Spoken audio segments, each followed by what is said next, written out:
कराची के अंदर एक ज्वेलर की शॉप के ऊपर एफआईए की टीम ने रेड किया। वहां पर 178 किलोग्राम चांदी की मौजूदगी की इत्तला पर रेड किया गया। रिकवरी ना हो सकी, लेकिन वहां पर मौजूद ज्वेलर के शॉप के मालिक को एफआईए ने जिस तजलील का सामना उसके तजलील से उसके साथ पेश आई, उसको थप्पड़ मारे गए। उनके बेटे वहां पर मौजूद थे और उसके बाद ताजरों ने उस जगह को घेरे में ले लिया। अगरचे कि एफआईए के एहलकार वहां से बहिफाजत निकलने में कामयाब तो जरूर हुए, लेकिन कराची के अंदर शदीद गम व गुस्सा पाया जाता है कि किस तरीके के साथ एफआईए, जिसका राइट है कानूनी तरीकों के मुताबिक वो इंक्वायरी करे, तहकीकात करे, अगर कोई इन्वॉल्व है इलीगल एक्टिविटी में उसमें कार्रवाई करे, लेकिन जो तरीक़ाकार एफआईए ने अडॉप्ट किया वो दुरुस्त नहीं था, जिसके नतीजे में डीजी एफआईए ने इस मामले का नोटिस लिया।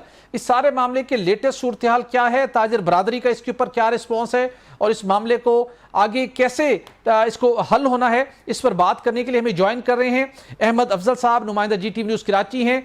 अहमद अफजल, आप खुद इसकी स्पॉट पर मौजूद थे, आपने फर्स्ट हैंड सारी मालूमात भी हासिल की, आपने सारे मामले को ऑब्जर्व किया। अब तक की जो तहकीकात हैं उसका लेटेस्ट स्टेटस क्या है? क्या एफआईए 178 किलोग्राम चांदी अब तक बरामद कर सकी है या नहीं? और उसके बाद हम आपसे जानेंगे जो नोटिस हुआ, जिस तरह का उनका रवैया था, उसकी क्या पोजीशन है, क्या स्टेटस है। पहले जरा बताइए जो इल्जामात थे उसकी रोशनी में अब तक क्या कार्रवाई हुई है। जी बिल्कुल सुहेल साहब, वाकया कुछ ऐसे है कि मैं वहीं सदर एफआईए में मौजूद था और मुझे इत्तला मिली कि कराची सदर सर्राफा मार्केट में एक ज्वेलर है इमरान के नाम से, बहुत मशहूर है और बड़ा काम करता है। उसके ऊपर एफआईए एंटी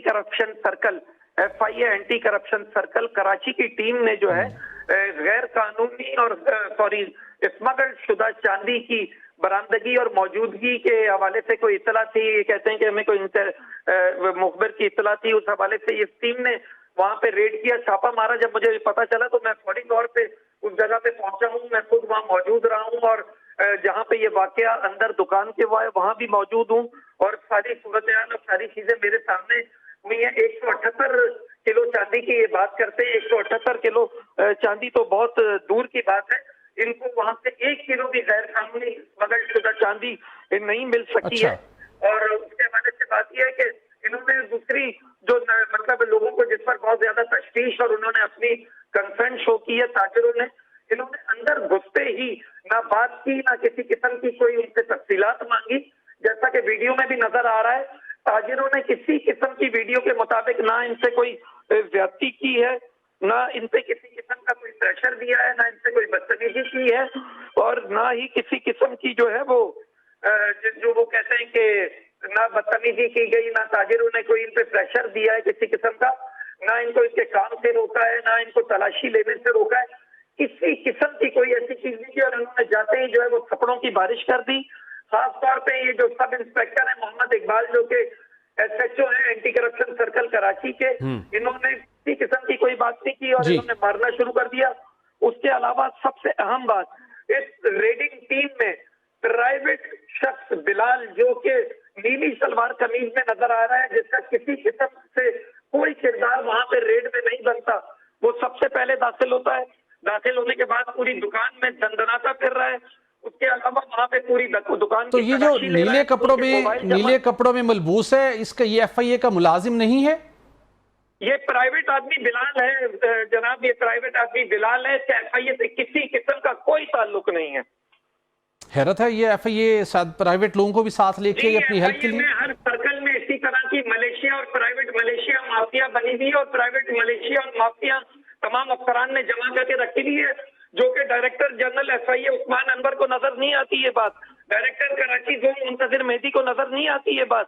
एफआईए के डीजी एफआईए को तब्दील करना चाहते हैं और एक मुनज़्ज़म और नज़्म ज़ब्त वाली फोर्स बनाना चाहते हैं। उनको बहुत शौक है कि एफआईए जो है वो वर्दी पहने, रेड करे, असला उठाए, गाड़ियां ले, दफातर सही हो और उनको फिर वीडियोस बनाने का, टिकटॉक बनाने का, फेसबुक पे आने का, ट्विटर पे आने का, मीडिया प्रेस रिलीज, डीजी की पॉलिसी के मुताबिक डीजी समेत सबको सिर्फ यही शौक है। बिल्कुल ठीक है अहमद अफजल, अब ये बताइएगा अहमद अफजल, ये बताइएगा जिस मामले का डीजी ने नोटिस लिया, जिसमें उन्होंने थप्पड़ मारा, हैरेस किया, ह्यूमिलेट किया, उस मामले का अब क्या स्टेटस है? जो लोग मुलाजमीन या अफसरान इससे इन्वॉल्व थे, क्या उनको सस्पेंड किया गया है? उनके खिलाफ कोई सेपरेट इंक्वायरी इनिशिएट की गई है? उस मामले का क्या स्टेटस है? और ताजर बरादरी इस मामले को हल करने के लिए क्या उनका मौक़िफ़ है कि वो इसको कहां तक लेके जाएंगे?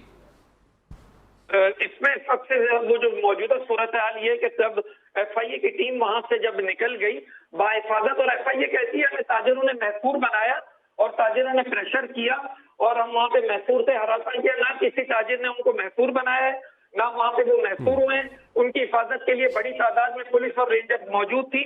दरवाजा खुला हुआ था, बिल्कुल सब आ जा रहे थे और किसी किस्म का कोई महफूर नहीं था। ताहम मैं आपको ये बताऊं कि जब ये वहां से निकल गए तो इन्होंने एफआईए कराची जोन की जानिब से एक प्रेस रिलीज जारी की गई थी, जो कि हमेशा मामले को गोलमोल किया जाता है और कवर किया जाता है और पर्दा डाला जाता है और हकायक को छुपाया जाता है। उस तरह की एक प्रेस रिलीज जारी की गई जिसमें मामले को नॉर्मल शो किया गया। तो अभी तक किसी को सस्पेंड नहीं किया, कोई एक्शन शुरू नहीं हुआ ऐसे मुलाजमीन अफसरान के खिलाफ? नहीं, मैं आपको इसकी तफसील थोड़ी सी बताता हूँ। जब ये वीडियो मंजर आम पे आई तो डायरेक्टर एफआईए जोन कराची को है मुंतजिर मेहदी, उन्होंने वीडियो का नोटिस लेते हुए sub inspector SHO anti corruption circle Mohammad Iqbal, जो कि वीडियो में नजर आ रहा है वो कपड़ों की बरसात करते हुए, उसको मुअत्तल किया है। सिर्फ उसको मुअत्तल किया है।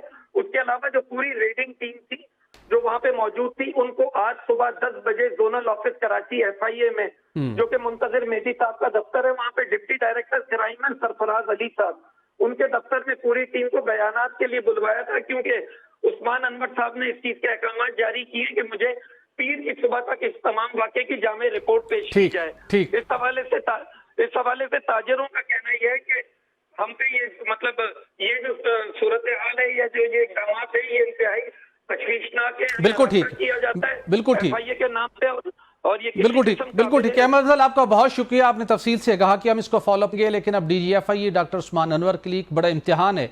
जो एफआई को तब्दील करना चाहते हैं वो इस मामले को किस तरीके से निपटाते हैं। जो लोग जिन्होंने इस मामले के अंदर कानून को अपने हाथ में लिया, लोगों को हरास किया, उनके खिलाफ कितना सख्त एक्शन लेते हैं। और यही वो पॉइंट हो सकता है जहाँ से एफआई के अंदर एक बड़ी तब्दीली और एक बड़े जामे इस्लाहात का आगाज़ हो सकता है। देखने हैं कि डीजीएफआई इसमें किस हद तक कामयाब होते हैं, इसको हम फॉलोअप करते हैं।